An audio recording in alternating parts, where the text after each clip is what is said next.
नमस्कार। आज मैं फिर आपके सामने अपराध की एक और घटना लेकर आया हूं। आज के अपराध की घटना भी हालिया है, हाल फिलहाल की है।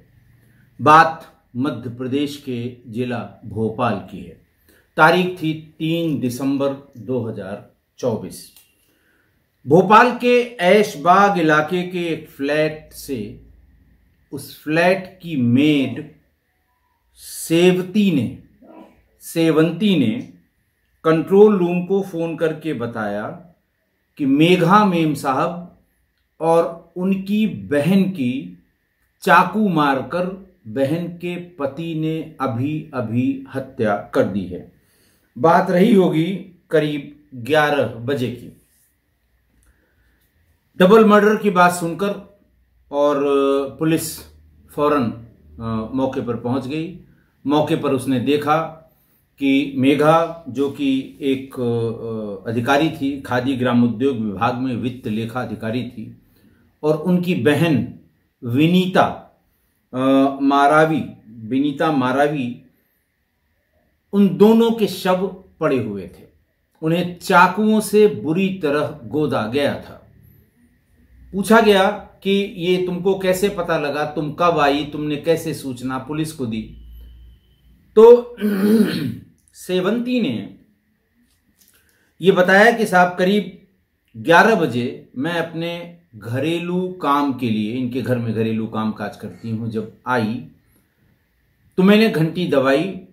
विनीता मेम साहब ने दरवाजा खोला। मैं भीतर घुसने को ही थी, तब तक विनीता मैम के हस्बैंड जो हैं योगेश मरावी, उन्होंने मुझे हाथ पकड़कर पीछे की तरफ धक्का दिया और खुद दरवाजे पर धक्का देकर भीतर चले गए।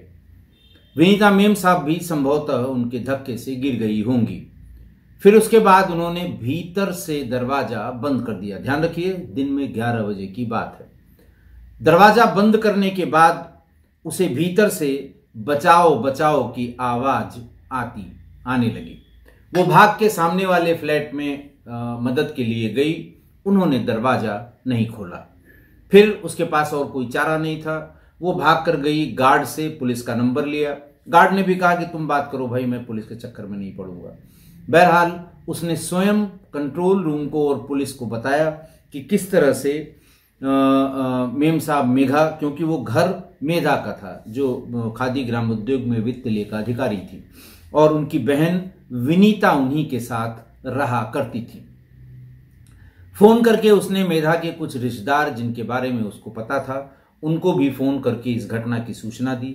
वो लोग भी मौके पर आ गए और उनके एक वकील भी मौके पर तुरंत पहुंच गए।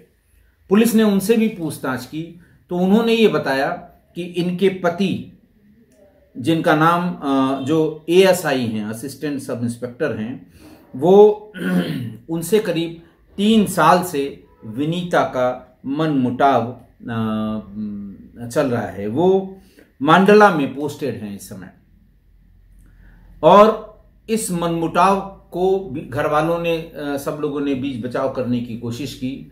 तो ये तय हुआ था कि आज इनके जो उसके पेपर्स हैं तलाक के, वो पेपर्स आज हम लोग तैयार कर देंगे और आज ही तलाक के पेपर्स कोर्ट में दाखिल कर देंगे। हमने ये पेपर्स तैयार कर लिए हैं और हमसे ये बताया गया था कि वो 12 बजे के आसपास आएंगे, वो भी साइन कर देंगे और दोनों लोग जाकर तलाक के ये पेपर्स कोर्ट में दाखिल कर देंगे। लेकिन इससे पहले ही 11 बजे के आसपास आकर उसने इन दोनों की हत्या कर दी। जैसे ही पुलिस को पता लगा कि योगेश मरावी ये पुलिस में एएसआई है और मांडला में पोस्टेड है, फौरन पुलिस एक्शन में आ गई। कारण उसका ये होता है ना कि कल को आरोप यही लगते हैं कि चूंकि आरोपी पुलिस में था, इसलिए पुलिस ने उसको बचाने की कोशिश की।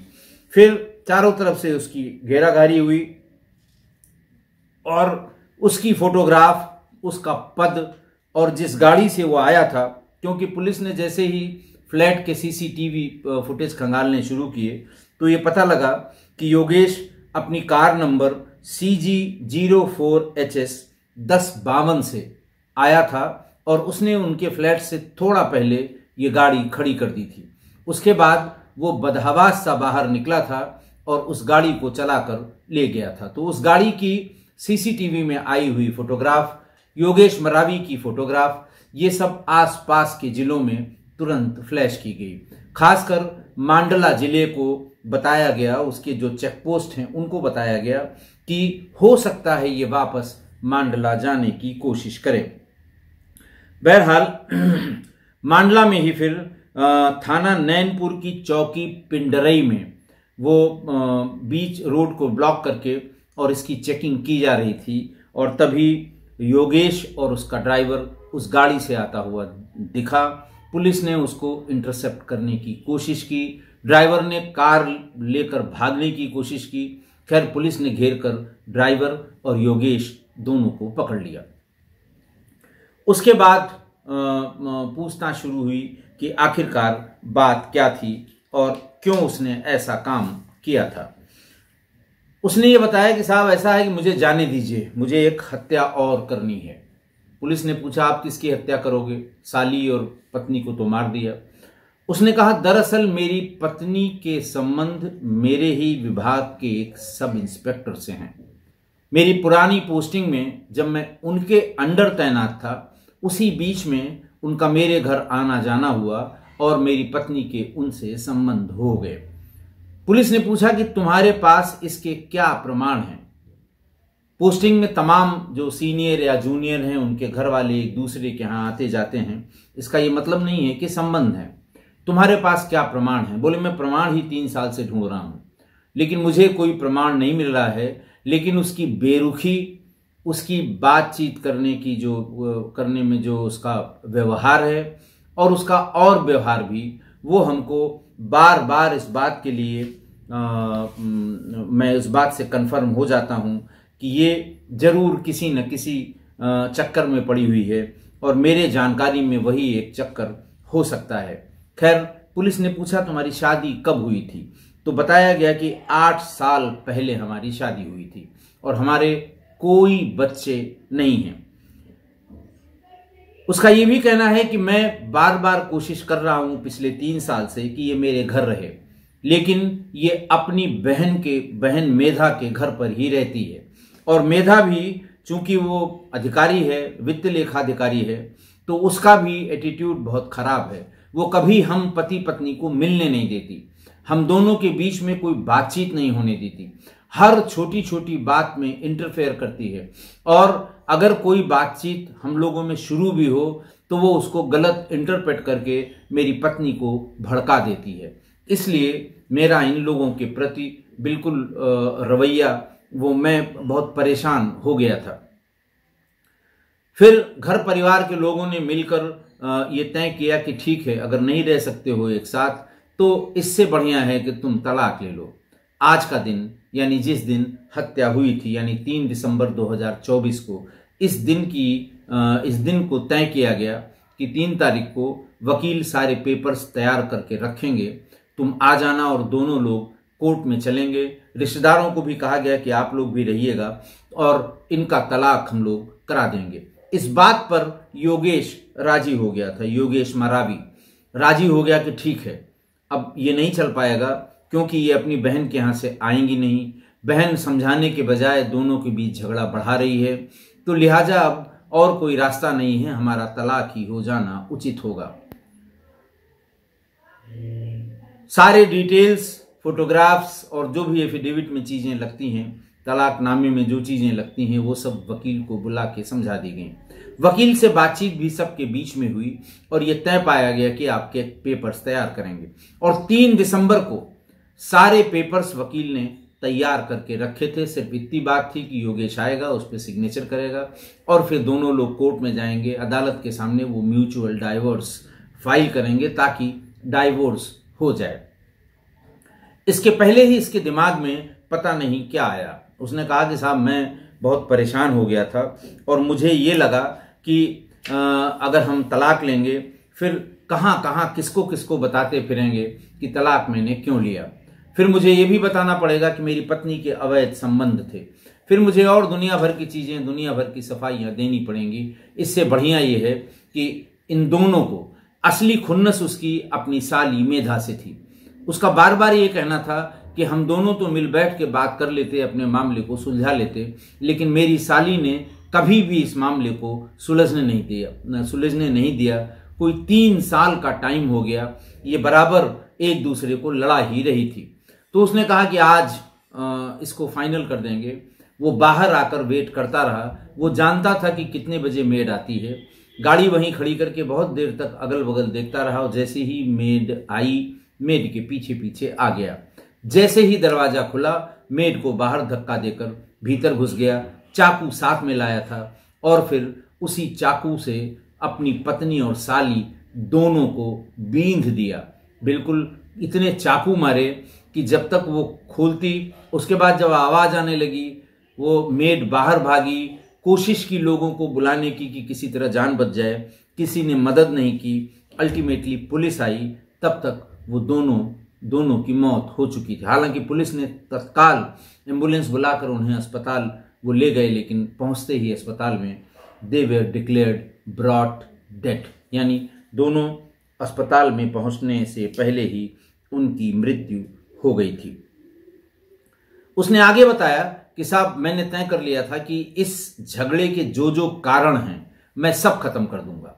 पहला कारण तो हमारी साली है, दूसरा कारण वो सब इंस्पेक्टर है जिससे हमारी पत्नी के संबंध हैं। हालांकि पुलिस का ये कहना है कि न तो वो कोई इस संबंध में प्रमाण दे पाया और न ही बाद में जब ये पता लगा उस सब इंस्पेक्टर के बारे में भी पूछा गया तो उसका भी कभी आना जाना यहाँ भोपाल में नहीं रहा, न ही ये महिला कभी उसकी तैनाती के स्थान या जिले ग्वालियर में कभी गई थी।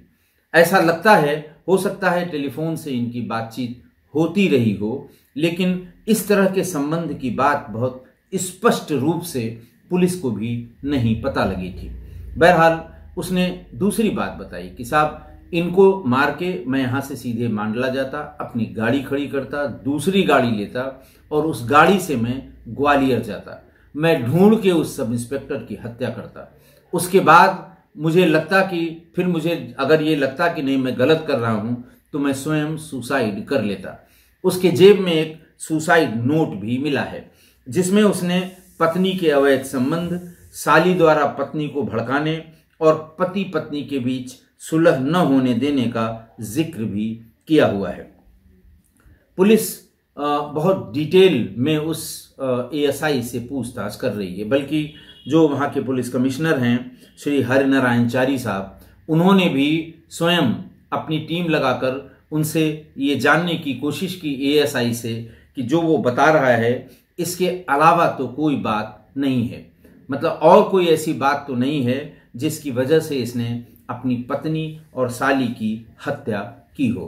बहरहाल पूछताछ और तमामी विवेचना के बाद यही बात पता लगी है कि उसने अपनी पत्नी, साली और उस सब इंस्पेक्टर को मारने का मन बना के वो वहां से चला था कि अलाक तलाक से कुछ नहीं होगा और फिर होगा वही कि हमारा तलाक हो जाएगा और वो सब इंस्पेक्टर शादी कर लेगा और ये मौत से उसके साथ रहेगी और हमारी जिंदगी बर्बाद हो जाएगी, मैं जवाब देते देते परेशान हो जाऊंगा।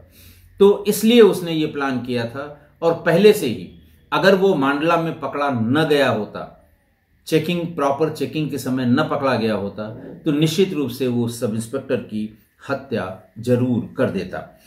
आज की घटना, दोनों को गिरफ्तार किया गया है और गिरफ्तार करके ड्राइवर और एएसआई को उन्हें जेल भेज दिया गया। आज की घटना देखिए, आज भी शक की बिना पर 2 जानें चली गईं। एएसआई को शक था कि उसकी पुरानी पोस्टिंग के समय पत्नी के एक एसआई से संबंध है। उसने अपनी तरफ से इस संबंध के रिगार्डिंग साक्ष्य इकट्ठा करने के बहुत प्रयास किए। उसका कहना है मैं 3 साल से यही ढूंढ रहा हूं। प्राइवेट डिटेक्टिव से मैंने सीडीआर भी निकलवाने की कोशिश की, अपने यहाँ सरकारी सिस्टम से भी उसके मोबाइल फोन के सीडीआर निकालने की कोशिश की ताकि मैं उसको कन्फ्रंट कर सकूं कि ये देखो तुम्हारे किससे संबंध हैं, लेकिन कोई भी पुख्ता प्रमाण उसे नहीं मिला। तो वो इसी सिलसिले में अक्सर अपनी साली से पूछताछ करने लगा। कल कहाँ गई थी, परसों कहाँ गई थी, बाजार गई थी कि नहीं गई थी, किसी के यहाँ शादी ब्याह में गई थी कि नहीं गई थी। लेकिन जब कई दिन इस तरह के सवाल वो साली से करने लगा तो साली ने भी झिड़क दिया। साली ने बुरी तरह झिड़क दिया और ये भी कहा कि दोबारा इस तरह के फोन मत करना। उसने आने की बात कही, उसने कहा खबरदार यहां आने की जरूरत नहीं है, तुमने मेरी बहन को बहुत तंग किया है, मैं नहीं चाहती कि वो तुम्हारे साथ जाए। इस तरह से वो बार बार वो पूछती रही और साली इसको झिड़कती रही। उसके दिमाग में ये बात घर कर गई कि मेरी पत्नी को वही प्रोटेक्ट करती है, चूंकि वो अधिकारी है इसलिए वो अपने उस रुतबे का इस्तेमाल करती है, उसी तरह बात करती है और वो हम दोनों को मिलने नहीं देती है। सारी झगड़े की जड़ वो उसकी साली है और इसीलिए वो भी उस पर भी वो ये शक करने लगा कि हो सकता है उस सब इंस्पेक्टर को से जो संबंध हमारी पत्नी के हैं उसमें ये भी शामिल हो, फैसिलिटेट करती हो, इसको सब पता होगा लेकिन कुछ भी बताने पर, कुछ भी पूछने पर ये झिड़कने लगती है। तो यही उसके दिमाग में आ गया कि चूंकि वो अधिकारी है, उसका जो बोलने का तरीका है वो ठीक नहीं है, वो धमकाती है, वो झिड़कती है और ये मतलब उसको ये लगने लगा कि इसे इस बात का अहंकार है कि वो सरकारी अधिकारी है और शायद इसीलिए वो पति पत्नी को मिलने नहीं देती है और झगड़े को बढ़ा रही है। इधर एएसआई का भी अपना वर्दी का नशा था। वर्दी का नशा बड़ा खराब होता है। जितने भी मैंने आपको अब तक अपराध के वो किस्से, अपराध की वो सत्य घटनाएं जिनमें किसी पुलिस वाले का इन्वॉल्वमेंट है बताया है, आपने देखा होगा कि उसको ये लगता है कि मैंने वर्दी पहन ली है तो सारी दुनिया मेरे कदमों में रहेगी, मैं जो चाहूंगा वो करूंगा, पुलिस बाद में मुझे हर हाल में बचाएगी, विभाग का होने के नाते उसका मुझे फायदा मिलेगा। तो वो भी अपने अहंकार में था। ऐसा नहीं है कि अहंकार क्या, उसे वर्दी का नशा था, वो नशे में था और मेधा उसकी जो साली है उसका कहना है कि वो अहंकार में थी कि मेरा कोई क्या कर लेगा। अहंकार और अहम के टकराव से या टकराव ने जीजा साली दोनों की बुद्धि कुंद कर दी, दोनों की बुद्धि कुंद कर दी। एएसआई को लगा कि तलाक के पेपर साइन होने के बाद वो किससे किससे इसकी सफाई देगा और लोग उसकी हंसी उड़ाएंगे। इसका प्लान पत्नी और साली की हत्या के बाद उस एसआई की हत्या करने का था। इस संबंध में वहाँ पुलिस ने इस डिप्रेशन का, क्योंकि पुलिस में जब बहुत ज़्यादा इस तरह की घटनाएं होने लगती हैं तो पुलिस जानने की कोशिश करती है कि आखिर किस वजह से ये डिप्रेशन हो रहा है पुलिस वालों को। जैसे हार्ट अटैक से बहुत ज़्यादा पुलिस वालों की मृत्यु के बाद भी इस तरह की घटनाएं मनोवैज्ञानिक लोगों से इसकी जानकारी की जाती है। तो भोपाल में जो साइकेट्रिक और साइकोलॉजिकल एनालिस्ट हैं डॉक्टर सत्यकांत त्रिवेदी, उनसे बात की पुलिस वालों ने और उनसे पूछा कि ये आखिर इस तरह का व्यवहार एएसआई में क्यों आया। उनका कहना है कि परिवार हमारे समाज की नींव है, जहां प्रेम, विश्वास और सहानुभूति से की दीवारें खड़ी होती हैं। इस परिवार के भीतर अगर संघर्ष, तनाव और संवेदनहीनता आ जाएगी तो ये अपराध का रूप ले लेगी। और बात बिल्कुल सही डॉक्टर त्रिवेदी ने कही। उनका ये जो कहना था कि जब संघर्ष, भाई संवादहीनता तो हो ही गई, पति पत्नी के बीच बात नहीं हो पा रही थी, बात करने की कोशिश की जाती थी तो साली मना कर देती थी। तनाव इस बात का कि आखिरकार वो मेरे घर क्यों नहीं आ रही है, क्यों उसकी बहन उसे अपने यहाँ रोक लेती है, इस तरह के बच्चे नहीं हो रहे हैं, उसका अलग तनाव जरूर होगा। और संघर्ष ही था, अहंकारों का, अहं का टकराव था, ये संघर्ष था। इसीलिए उन्होंने कहा कि भावनाओं और समस्याओं को व्यक्त न कर पाना गलतफहमियों और गुस्से का रूप ले लेता है। ये भी सही है उनका कहना कि वो न तो अपनी भावनाएं व्यक्त कर पा रहा है, न अपनी समस्या को बता पा रहा है, तो आपराधिक मानसिकता उसकी जागी और फिर ये पूरा ईर्ष्या और असुरक्षा की भावना से पारिवारिक माहौल जहरीला हो गया और यही कारण है कि इसने ये अपराध का रास्ता चुना और अपनी पत्नी और साली की हत्या कर दी। डॉक्टर त्रिवेदी आगे बताते हैं कि इस समस्या से निपटने के लिए परिवार के भीतर खुलकर बातचीत करने की प्राथमिकता जरूर होनी चाहिए। एक दूसरे को सुनने और समझने की आदत डालनी चाहिए। रिश्तों में सहानुभूति और एक दूसरे के भावनाओं का सम्मान परिवार को मजबूत बनाता है। किसी भी सदस्य में मानसिक तनाव के संकेत दिखें तो उसे कभी नज़रअंदाज न करें। जरूरत पड़े तो मनोचिकित्सक यानी साइकियाट्रिस्ट की मदद लें। मैं भी डॉक्टर त्रिवेदी की इस बात से सहमत हूं और आशा है आप भी उनकी इस बात से सहमत होंगे। आज के लिए इतना ही। बहुत बहुत धन्यवाद।